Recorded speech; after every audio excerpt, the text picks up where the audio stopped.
दोस्तों, एक बार फिर आपका स्वागत है, अभिनंदन है आपके अपने YouTube channel Aryan institute Allahabad में। दोस्तों, जैसा कि तुम लोग देख पा रहे हैं, आप सभी के बीच में एक बार फिर हम चर्चा कर रहे हैं यूपी डीएलएड 2024 में जो प्रथम सेमेस्टर और थर्ड सेमेस्टर एग्ज़ाम डेट आपके बीच में निकल कर आई है। उस एग्ज़ाम डेट पर आपका एग्ज़ाम होना बिल्कुल कन्फर्म हो गया है। ठीक है, यानी प्रथम सेमेस्टर का जो एग्ज़ाम है वो 8 जुलाई से प्रारंभ है ना, और इसी के तत्काल बाद आपके थर्ड सेमेस्टर के एग्ज़ाम कंडक्ट कराए जाने का जो प्रस्ताव है वो पीएनपी ने जारी कर दिया। यानी आपका जो एग्ज़ाम शेड्यूल है वो सब परीक्षा नियामक प्राधिकारी के द्वारा जारी कर दिया गया है।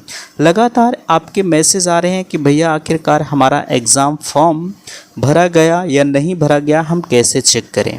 ठीक है, कुछ लोगों के मन में ये शंकाएं हैं। हालांकि कुछ लोग फीस वगैरह नहीं जमा किए हैं, लेकिन एग्ज़ाम फॉर्म भरने के लिए वो कॉलेज का दरवाज़ा लगातार खटखटा रहे थे और कॉलेज वालों ने उन्हें स्पष्ट किया कि चलिए हम आपका एग्ज़ाम फॉर्म भर देते हैं।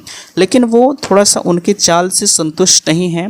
वो अपने हिसाब से चेक करना चाहते हैं या जानना चाहते हैं, उनकी जानने की प्रबल इच्छाएँ हैं कि हमारा एग्ज़ाम फॉर्म हमारे कॉलेज प्रशासन के द्वारा भरा गया या नहीं भरा गया, हम कैसे चेक करेंगे। ठीक है, एडमिट कार्ड डाउनलोड करें। आप एडमिट कार्ड किस आधार पर कैसे डाउनलोड कर पाएंगे, बिल्कुल हम आपको बताएंगे। अब यहाँ सबसे बड़ी चीज़ ये है कि कॉलेज वाले कर रहे अवैध फीस की वसूली, है ना। ये चीज़ें तो पहले से ही तय थी। मैंने आपको जब आप एडमिशन ले रहे थे तो उस वक्त ही हमने आपको इन्फॉर्म किया था कि आप जिस भी कॉलेज में एडमिशन लेने जा रहे हैं, पहले उस कॉलेज के बैकग्राउंड को आप अच्छी तरह से समझ लीजिए कि आपके कॉलेज का बैकग्राउंड क्या है, फ़ीस के मामले में किस तरह से वो रियायत को बरतते हैं। ठीक है, बहुत सारे कॉलेज वाले ऐसे होते हैं जो फ़ीस के मामले में तनिक भी ढिलाई आपके साथ नहीं बरतते हैं। मेरे कहने का सेंस ये है, अगर आप फ़ीस को जमा करते हैं तो आपके एग्ज़ाम फॉर्म को भरेंगे। ठीक है, अन्यथा की स्थिति में आपका एग्ज़ाम फॉर्म ही कॉलेज के द्वारा नहीं भरा जाता। तो ये वो कॉलेज वाले किस प्रकार से अवैध की वसूली कर रहे हैं। भाई देखिए, एक चीज़ तो कहने वाली बात नहीं है, हालांकि उस पर हम ज़्यादा चर्चा नहीं करेंगे क्योंकि इस सार्वजनिक मंच पर हर चीज़ों को बयां नहीं किया जा सकता। किसी किसी चीज़ को लेकर कॉलेज वाले पेनल्टी मांग रहे हैं कि आप मुझे 18,000 जमा करिए। ठीक है, अब कौन सा चार्ज मांग रहे हैं वो आप समझ सकते हैं। ठीक है, तो वो 18,000 रुपये की मांग बच्चों से कर रहे हैं कि कोई 18,000 की मांग कर रहा है, कोई 12,000 की मांग कर रहा है, कोई 10,000 की। ठीक है, ऐसे ऐसे उनके चार्जेस लग रहे हैं, किस चीज़ के अब इसको हम आपको नहीं बताएंगे। ठीक है, तो ये कहीं ना कहीं अवैध वसूली के अंतर्गत ही आएगा। अब आपको करना क्या है, आप इस अवैध वसूली से कैसे बच सकते हैं, आगे लास्ट में तैयारी कैसे करें। अब आपका एग्ज़ाम जो है बिल्कुल आपके नज़दीक है। ठीक है, आपका एग्ज़ाम बिल्कुल नज़दीक है, तो आप अपनी तैयारी को कैसे करें। सबसे बड़ी चीज़ होती है कि हमारा बैक न लगे किसी भी सब्जेक्ट में। ठीक है, 25 नंबर के एग्ज़ाम में हमें 12 नंबर ही मिल जाए, हम पास हो जाएं, लेकिन बैक न लगे। वो बैक लग जाता है तो मामला हमारा बिल्कुल गड़बड़ हो जाता है। ठीक है, तो चलिए हम एक चीज़ों पर आपसे चर्चा करते हैं। मैं निवेदन करूंगा कि प्लीज़ अगर चैनल पर पहली बार विजिट किए हैं तो चैनल को सब्सक्राइब जरूर करेंगे। सबसे पहले यहाँ ध्यान दीजिएगा, जो आपके बीच में कहा जा रहा है कि एग्ज़ाम फॉर्म भरा गया या नहीं भरा गया, हम कैसे चेक करें, तो बिल्कुल इस चीज़ को आप अपने हिसाब से अगर चाहें चेक करना तो आप नहीं चेक कर पाएंगे। ठीक है, अब ऐसा नहीं कि आप अपने मोबाइल फ़ोन से या पर्सनल लैपटॉप से अगर आप चाहें तो हम इस चीज़ को चेक कर लें, तो ये संभव नहीं हो पाएगा। ये कॉलेज के आईडी पासवर्ड से ही होता है। ठीक है भाई, आप चलिए हम मानते हैं कि कॉलेज वालों ने कहा आप भर दीजिए, तो आपने फॉर्म को फिलअप कर दिया। ठीक है, किसी कारणवश कॉलेज से मिल करके या कैसे भी भर दिया, लेकिन कॉलेज वाले अगर आपका फॉर्म वेरीफाई नहीं करेंगे तो जाहिर सी बात है कि आपका जो एडमिट कार्ड है वो पीएनपी के द्वारा रिलीज़ ही नहीं होगा।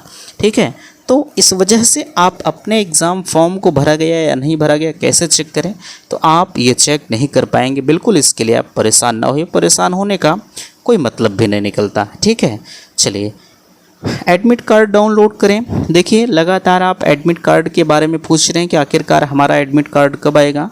तो अगर हम प्रथम सेमेस्टर की बात करें तो आपका एडमिट कार्ड ये मानकर चलेगा कि 5 से 6 अगस्त के बीच में आपका एडमिट कार्ड आ जाएगा।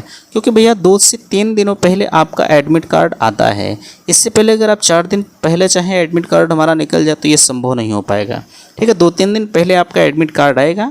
हालांकि एडमिट कार्ड से पहले पीएनपी की नोटिस होगी, हम आपको चैनल के ही माध्यम से बता देंगे कि आपके जो एडमिट कार्ड हैं वो रिलीज़ कर दिए गए हैं।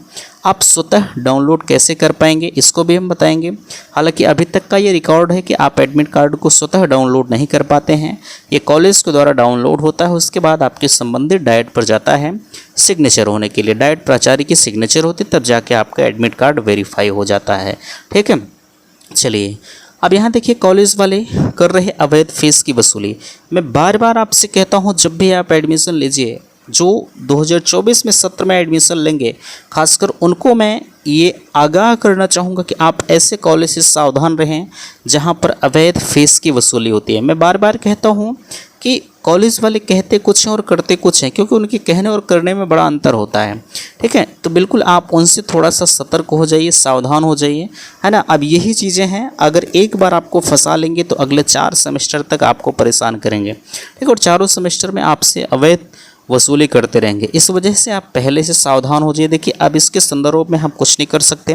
ठीक है, हालांकि मैंने इस मुहिम को ज़रूर चलाया था कि भाई अगर आपको किसी भी प्रकार से कहीं से भी अवैध तरीके से वसूली की जा रही है तो मैंने कॉन्टैक्ट नंबर आपके बीच में दे रखा था और आप उस पर मेरे पास मैसेज करें। ठीक है, हर हाल में आप सभी के लिए जो कुछ भी होगा वो अपने स्तर से किया जाएगा। ठीक है, ये मुहिम मैंने काफ़ी ज़ोर शोर से चलाई, आपके कुछ मैसेज भी आए, कॉलेज वालों से बात भी किया गया। हालांकि कॉलेज वालों ने उन्हें कुछ न कुछ वरीयता जरूर दी है। ठीक है, क्योंकि जिन लोगों ने बताया था उनसे बात किया गया कि उन्होंने स्पष्ट तौर पर कहा कि बिल्कुल हमें आपके कहने पर, देखिए मैं अपनी बड़ाई तो स्वयं नहीं करूँगा लेकिन फिर भी कहने के अनुसार कुछ न कुछ उन्हें वरीयता जरूर दी गई है ना। चलिए यहाँ लास्ट में तैयारी कैसे करें, देखिए अब तैयारी के लिए आपके पास समय नहीं बचा है। ठीक है, तो अब मेरे हिसाब से आपको जितनी चीज़ें आपने पढ़ा है उससे लगातार रिवीजन करते रहें। बस एक ही मात्र रास्ता है कि जितना अधिक से अधिक आप रिवीजन कर लेंगे उतना आपके लिए बेहतर होगा।